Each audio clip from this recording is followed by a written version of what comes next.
Hello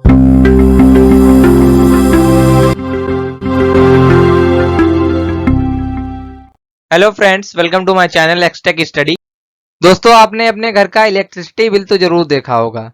electricity bill जो है unit में आता है, जैसे कि किसी का 50 यूनिट आया, किसी का 100 यूनिट आया, किसी का 200 यूनिट आया। लेकिन क्या आप जानते हैं इस यूनिट का मतलब क्या होता है? मान लीजिए आपका बिल 1 यूनिट आया। अब इस 1 यूनिट का मतलब क्या है? इसको जानने से पहले हम एनर्जी के एक और टॉपिक के बारे में जान लेते हैं, that is law of conservation of energy. ऊर्जा संरक्षण का सिद्धांत कहता है कि ऊर्जा ना तो उत्पन्न की जा सकती है और ना ही नष्ट की जा सकती है। ऊर्जा को केवल हम एक रूप से दूसरे रूप में परिवर्तित कर सकते हैं। यानी कि हम कह सकते हैं कि किसी भी एक सिस्टम की टोटल एनर्जी कंजर्व रहती है, यानी कि कांस्टेंट रहती है। तो आइए देखते हैं कि एक एनर्जी एक फॉर्म से दूसरे फॉर्म में कैसे चेंज होती है। यहाँ पर एक फुटबॉल रखी हुई है। अब इस फुटबॉल में इस टाइम पोटेंशियल एनर्जी है। जब ये फुटबॉल नीचे की ओर गिरती है तो यही पोटेंशियल एनर्जी काइनेटिक एनर्जी में कन्वर्ट हो जाती है। आइए एक और एग्जांपल देखते हैं। Solar energy to electrical energy. सौर ऊर्जा को हम सोलर पैनल के द्वारा विद्युत ऊर्जा में कन्वर्ट कर लेते हैं और यही इलेक्ट्रिकल एनर्जी फैन के थ्रू मैकेनिकल एनर्जी में कन्वर्ट हो जाती है। अब इस लास्ट एग्जांपल से law of conservation of energy को फिर से समझते हैं। यहाँ पर हम कुछ वॉइस एनर्जी माइक्रोफोन को देते हैं।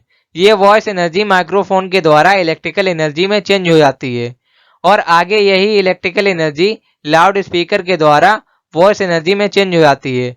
अगर इसी को एक क्लोज सिस्टम मान लें तो आप देखते हैं कि आपने जितनी वॉइस एनर्जी इनपुट में दी थी वही एक फॉर्म से दूसरे फॉर्म में चेंज होते हुए आउटपुट पर हमको उतनी ही वॉइस एनर्जी मिल जाती है, यानी कि एनर्जी कंजर्व रहती है। बस यही कहलाता है law of conservation of energy. अब हम लोग बात करेंगे पावर के बारे में।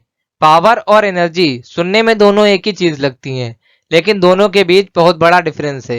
एनर्जी होती है capacity of doing work, but power होती है रेट ऑफ डूइंग वर्क।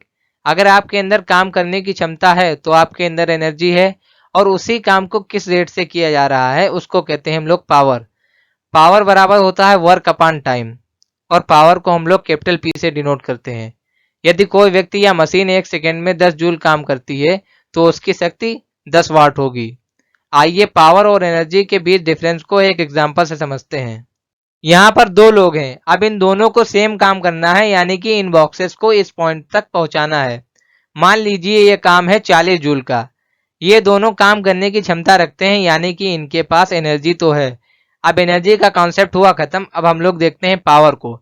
जब ये दोनों चलते हैं तो पहला वाला उस पॉइंट पर उस बॉक्स को 2 सेकंड में पहुंचाता है, लेकिन दूसरा वाला उस पॉइंट पर उसी बॉक्स को कितने सेकंड में पहुंचा देता है? 1 सेकंड में पहुंचा देता है। तो अगर हम दोनों की पावर कैलकुलेट करते हैं तो हम पाते हैं कि पहले वाले की पावर आई 20 वाट, लेकिन दूसरे वाले की पावर आई 40 वाट।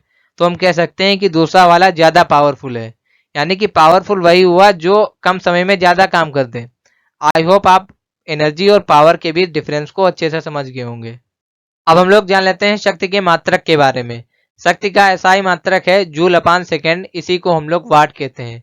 शक्ति का सीजीएस मात्रक है अर्ग अपान सेकेंड, और शक्ति का एक और फेमस यूनिट है, इसको हम लोग कहते हैं हॉर्स पावर। एक हॉर्स पावर में 746 वाट होते हैं। अब हम लोग बात करेंगे किलोवाट घंटा या यूनिट के बारे में। एक किलोवाट घंटा या एक यूनिट, दोनों बातें एक ही हैं। किलोवाट घंटा एक्चुअली ऊर्जा का व्यावसायिक मात्रक है। बिजली के बिल का भुगतान इसी मात्रक के आधार पर किया जाता है, और 1 किलोवाट में 1000 वाट होते हैं। अब हम लोग इस 1 किलोवाट घंटा या 1 यूनिट का मतलब जान लेते हैं।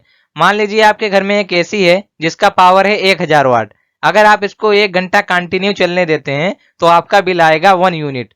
इसी तरीके से एक बल्ब है जिसका पावर है 100 वाट। अगर आप इसको 1 घंटा कंटिन्यू ऑन रखते हैं तो आपका बिल आएगा 0.1 यूनिट।